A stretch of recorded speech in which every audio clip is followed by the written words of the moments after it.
बंद कर दो अब।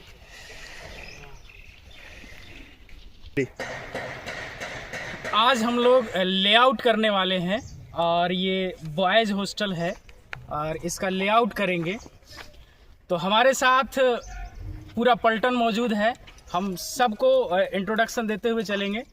तो सबसे पहले मिलते हैं हमारे आदरणीय गुरु श्री 108 गुरु द्रोणाचार्य सागर शेखर सर और हमारे पलटन के हेड हैं करण कुमार और इनके दोस्त अर्जुन, हालांकि इनका नाम है धर्मेश कुमार। और आज जो भी हम लोग करने वाले हैं उसका सारा कॉन्सेप्ट हम बच्चों को समझा चुके हैं, तो लाइन सेट करने के लिए सारा कुछ हम बता चुके हैं। तो हमारे एक स्टूडेंट हैं, उनसे हम बात करेंगे कि बताइए अगर आपको लाइन सेट करना होगा कि हमारा लाइन सीधा है कि नहीं है, तो आप क्या देखेंगे? फगुनिया सेट करेंगे। फगुनिया सेट कैसे करेंगे? उसको गुनिया बोलते हैं। तो गुनिया मेथड हम लोग देखेंगे। गुनिया को हम लोग टेक्निकल भाषा में 3, 4, 5 मेथड भी बोलते हैं। तो 3, 4, 5 मेथड कैसे करते हैं वो भी सारी चीज़ देखेंगे और सारे टेक्निकल एक्सपेक्ट इस वीडियो में हम लोग कवर करेंगे। अब कल हम लोग लेआउट कर रहे थे, तो ये देख सकते हैं आप पूरा फील्ड हमारा लेआउट हो चुका है। अब लेआउट हो चुका है तो कैसे हम लोग किए हैं वो जिक्र आपके सामने करेंगे। तो सबसे पहले यहाँ पे जो लेआउट हो रहा है वो सेंटर लाइन मेथड से लेआउट हो रहा है। ये मेक श्योर होना पड़ेगा कि जो हमारा साइट है वो बिल्कुल प्लेन हो। अगर साइट हमारा प्लेन है तो एरर कम आएगा, तो साइट क्लियर होना चाहिए। इसके बाद आपके पास कुछ इक्विपमेंट्स होना चाहिए जिससे आप लेआउट कर पाएंगे। तो मुख्य रूप से क्या होना चाहिए, जैसे आपके पास ये इसको बोलते हैं आयरन नेल्स, हालांकि ये रॉड है, पेग भी बोलते हैं। वुडन पेग का इस्तेमाल कर सकते हैं आप, लेकिन वुडन पेग से ज़्यादा अच्छा रहता है आपका ये रॉड ही, आयरन नेल्स बोलते हैं इसको। इसके बाद आपको थ्रेड लगेगा इस तरह से बांधने के लिए, और आयरन नेल्स को पेनेट्रेट करने के लिए हैमर की भी ज़रूरत पड़ेगी। और सबसे इम्पॉर्टेंट आपको ज़रूरत पड़ेगा टेप का, और टेप जो हम यूज कर रहे हैं वो 100 फीट वाला होगा तो ज़्यादा बेहतर होगा, क्योंकि प्लॉट का साइज़ बड़ा होता है तो मेज़रमेंट करने में आसानी होगा। ठीक है, और ये है लाइन पाउडर। जब हम लोग लेआउट पूरी तरह से फिनिश कर लेंगे तो लाइन पाउडर डालना पड़ता है। और सेंटर लाइन मेथड से लेआउट करने में जो सबसे बड़ा ऑब्स्टेकल है वो है फर्स्ट लाइन को लेना। फर्स्ट लाइन लेने के लिए आपको अपने प्लॉट के पास देखना होता है कि कहीं बाउंड्री लाइन है कि नहीं है, या फिर प्लॉट के बगल में एग्जिस्टिंग बिल्डिंग है कि नहीं है, या फिर जो रोड है उसका सेंटर लाइन देखना होता है। जैसे अभी हमारे पास ये बाउंड्री अवेलेबल है, ये आप देख रहे होंगे।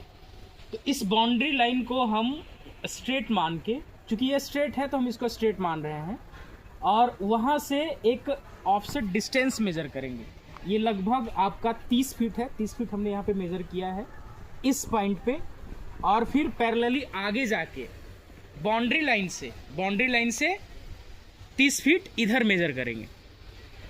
ठीक है, और वहाँ पे आप आयरन नेल्स पेनेट्रेट कर देंगे, और यहाँ पे भी आयरन नेल्स हम पेनेट्रेट कर दिए हैं।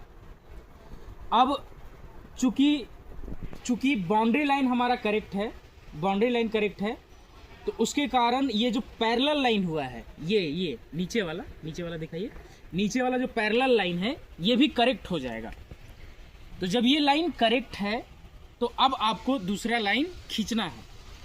अब दूसरा लाइन ड्रॉ करने के लिए, दूसरा लाइन आपको जब खींचना है तो उसके लिए यूज करना पड़ता है गुनिया मेथड। गुनिया मेथड को बोलते हैं 3 to 5 मेथड, या 3, 4, 5 मेथड भी लोग बोलते हैं। तो सबसे पहले क्या करना है कि जो लॉन्गर डिस्टेंस है, जो लॉन्गर लेंथ है प्लॉट का, जैसे ये हमारा लॉन्गर लेंथ है और यही एग्जैक्ट लाइन भी है हमारा, एग्जैक्ट लाइन यही है हमारा। तो हम इसमें क्या करेंगे, यहाँ टेप रखेंगे, यहाँ टेप रखेंगे और यहाँ 5 फीट मेज़र कर देंगे। सॉरी ये 4 फीट होगा, 4 फीट यहाँ मेज़र कर देंगे। और जो हमारा इनकरेक्ट लाइन है ये, इसमें हम 3 फीट टेप रख के 3 फीट मेज़र कर देंगे। देख सकते हैं हमने यहाँ पे धागा बांध दिया है ताकि आपका डिस्टेंस इनकरेक्ट ना हो। तो ये लॉन्गर, ये शॉर्टर लेंथ है और ये इनकरेक्ट लाइन है। अब इस इनकरेक्ट लाइन को हमको करेक्ट करना है। तो करेक्ट कैसे करेंगे, तो करेक्ट करने के लिए आपको लेके आना है, टेप लाना है, टेप को यहाँ पे रखेंगे। टेप का जो शुरू वाला पोर्शन होगा उसको इस लॉन्गर साइड में, जहाँ पे आप 4 फीट मेजर किए हैं, यहाँ पे रखेंगे और यहाँ से लेकर के टेप को लाएंगे यहाँ पे, जो हमारा इनकरेक्ट लाइन है। इनकरेक्ट लाइन में जो 3 फीट आप मेजर किए हैं, इनकरेक्ट लाइन में जो 3 फीट आप मेजर किए हैं, उस टेप की मदद से आपको यहाँ 5 फीट मेजर करना है। यहाँ से लेके यहाँ तक 5 फीट होना चाहिए। अगर नहीं हो पा रहा है तो हम क्या करेंगे, जो इनकरेक्ट लाइन है, हम बिल्कुल उस कॉर्नर से, वो जो कॉर्नर है वहाँ से एक आदमी खड़ा रहेगा और इसको इस तरह से मूवमेंट देगा और जो टेप का 5 फीट का पॉइंट रहेगा, टेप का 5 फीट का पॉइंट, जैसे यहाँ पे टेप बिल्कुल 5 फीट आकर के यहाँ पे बिल्कुल 5 फीट आकर के मिल जाना चाहिए, है ना। तो जब इस तरह की स्थिति पैदा होगी तो इसका मतलब ये है कि ये हमारा जो लॉन्गर साइड है, लॉन्गर साइड ये वाला, और ये शॉर्टर साइड बिल्कुल 90 डिग्री के एंगल पे बन जाएगा। ये जैसे ही ये 90 डिग्री का एंगल पे बन जा रहा है आपका, 3, 4, 5 करने के बाद ये आपका 90 डिग्री का एंगल बनेगा। इसका सीधा मतलब है कि ये लाइन और ये लाइन स्ट्रेट हो चुका है।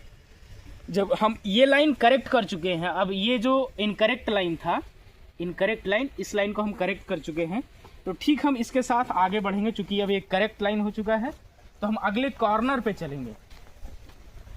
अगले कॉर्नर पे जितना आपका डायमेंशन है, जो शॉर्टर लेंथ है आपका, जैसे यहाँ पे 50 फीट 6 इंच है, तो हम यहाँ पे आ जाएंगे।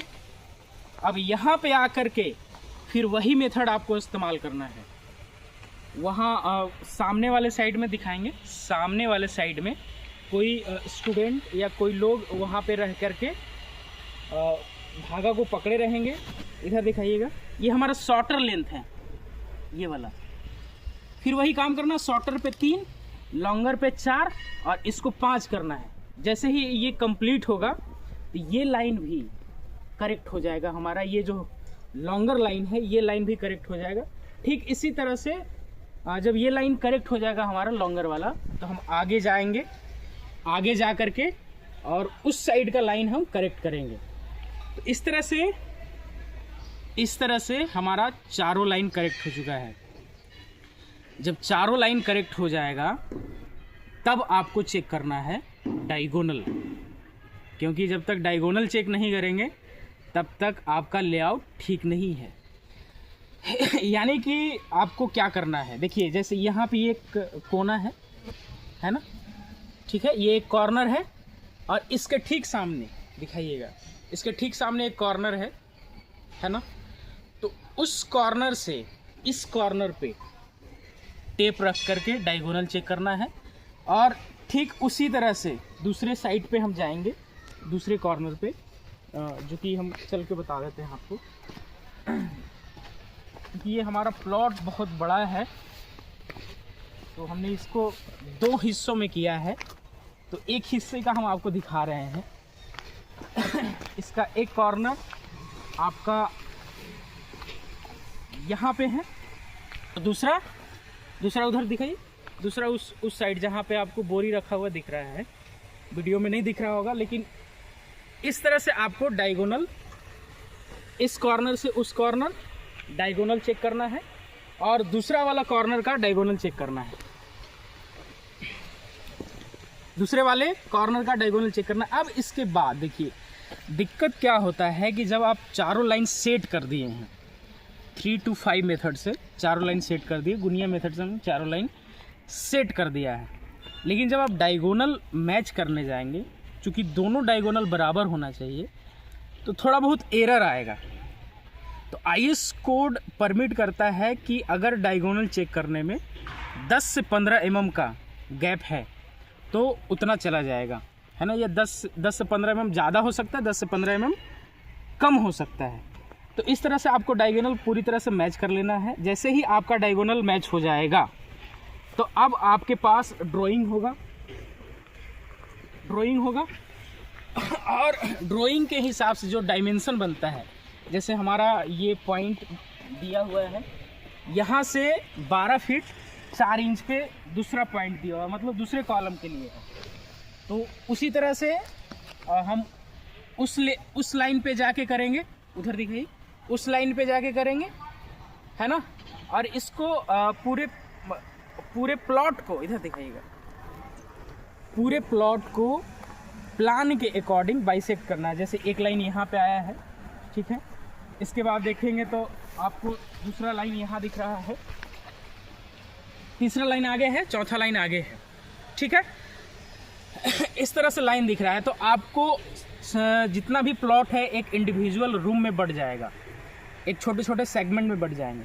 तो जैसे हमारे पास अभी इस रूम में खड़े हैं, ये छोटा सा रूम बन गया है हमारे पास, ये देखिएगा, ये 21 फीट, ये आपका इस रूम का जो लंबाई है वो 21 फीट 4 इंच है और चौड़ाई जो है वो 12 फीट 4 इंच है।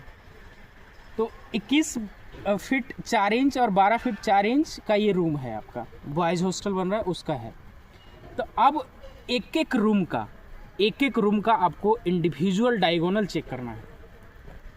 और मैं तो ये बोलूँगा, मैं ये सजेस्ट करूँगा कि जो डायमेंशन भी है रूम का, एक एक रूम का, वो भी चेक कर लीजिए बेटर एक्यूरेसी के लिए। एक एक रूम का डायमेंशन चेक कर लीजिए, इसके बाद उसका डायगोनल चेक करिए। और इस तरह से पूरे प्लॉट में आपको करना है। जब आपको पूरी तरह से ये डायगोनल चेक हो जाएगा, सब कुछ हो जाएगा, तो आपको उस तरह से धागा भी बांधते चले जाना है, जैसे कि यहाँ पे बांधा हुआ है। इसके बाद आपको अब हम लोग क्या पूरा लेआउट कर चुके हैं, पूरा कॉलम की पॉइंटिंग हो चुकी है। तो चूँकि यहाँ पे पाइल फाउंडेशन यूज़ हो रहा है, तो उसके लिए हमने यहाँ पे, जैसे ये कॉलम है हमारा, और पाइल का जो प्लेस करने का डायमेंशन है वो 4 बाई 4 है, और पाइल कैप का हो जाएगा लगभग 5 बाई 5 फीट का। तो 4 बाई 4 का यहाँ से आपको 2 फीट इधर मेज़र करना है और यहाँ से 2 फीट इधर मेज़र करना है। जहाँ बाइसेक्ट करेगा वहाँ पे हम आयरन नेल्स गाड़ देंगे। जैसे यहाँ पे देखिए आप, आयरन नेल्स गड़ा हुआ है, ठीक उसी तरह से इधर भी। और ये पूरा प्लॉट देख रहे होंगे आप, थोड़ा सा पूरा प्लॉट देख रहे होंगे, जिसमें आपको दिख रहा होगा कि ये इस तरह से आयरन नेल्स गड़े हुए हैं। ये 4 बाई 4 पे गड़े हुए हैं, चारों कॉर्नर पे है। एक पाइल यहाँ आएगा आपका, दूसरा पाइल यहाँ आएगा, तीसरा इधर आएगा और चौथा इधर आएगा, और बीच में फिर पाइल कैप बनेगा, तो बीच में ये कॉलम आ जाएगा आपका। तो इस तरह से हम लोग हर एक कॉलम के पास किए हुए हैं। ये पूरा आप देख सकते हैं कि सारे कॉलम पे इस तरह से किया गया है। यहाँ पे आप देख रहे हैं कि ये जो लेआउट हुआ है, इसमें बहुत सारे धागे और रॉड्स लगे हुए हैं, लेकिन जैसे ही इसमें एक्सक्वेशन स्टार्ट होगा तो ये धागा और रॉड हट जाएगा। इसके बाद आपको समस्या होगी कि फिर कॉलम कहाँ है और आपका पाइल कहाँ है, ये समझ में नहीं आएगा। तो उसको दोबारा लोकेट करने के लिए हम लोग बनाते हैं ब्रिक पिलर, बुर्जी के नाम से भी उसको बोला जाता है। ब्रिक पिलर के लिए हम लोग कैसे करते हैं, जैसे मेरा ये वाला साइड है, हम इसको आगे की तरफ 4 से 5 फीट हम या फिर उससे ज़्यादा, जितना स्पेस आपके पास अवेलेबल है उतना ज़्यादा लंबा धागा खींच लीजिए। और यहाँ पे आपको क्या करना है, एक ब्रिक वाल बनाना है। एक ब्रिक वाल बनाना है इस तरह से जोड़ करके, और जैसे ये धागा इंटरसेक्ट कर रहा है इस पे मोटार भर दीजिए मोटार का एक लेयर भर दीजिए और ये जहाँ पे धागा इंटरसेक्ट कर रहा है ट्रॉवेल से, जिसको हम लोग करनी बोलते हैं, करनी से आप एक ऐसे लाइन खींच दीजिए जो कि परमानेंट तरीके से रहेगा। और ये काम हर एक कॉलम के पास करना है, जितना यहाँ पे है, फिर अगले कॉलम के लिए, फिर उसके आगे कॉलम के लिए, मतलब जितना भी कॉर्नर, जितना भी कॉलम है उसके 2 पॉइंट्स बनेंगे। तो इस तरह से आपको पूरा कर लेना है। हम यहाँ पे इस्तेमाल किए हैं रॉड। ब्रिक पिलर के जगह पे हम क्या इस्तेमाल किए हैं? Iron nails. हम अपनी सहूलियत के लिए आयरन नेल्स को ही लगा दिए हैं और इसकी मदद से हम दोबारा रीलोकेट कर पाएंगे हम अपने सेंटर लाइन को। ये अगर एक्सकेवेशन में हट भी जाता है, ये चीज़ें हट भी जाती हैं, तो इसकी मदद से, जैसे यहाँ आपको आयरन नेल्स दिख रहे हैं, आगे आइएगा, सभी जगह पे आपको इधर आयरन नेल्स दिख रहे होंगे जो कि ऑफसेट कंसीडर करके, हमने यहाँ पे 8 फीट ऑफसेट कंसीडर किया है, उसके अकॉर्डिंग हमने आयरन नेल्स गड़वा दिया है, ताकि ये जब लेआउट हट भी जाएगा एक्सकेवेशन के दरमियान तो बाद में इसको रीलोकेट किया जाएगा।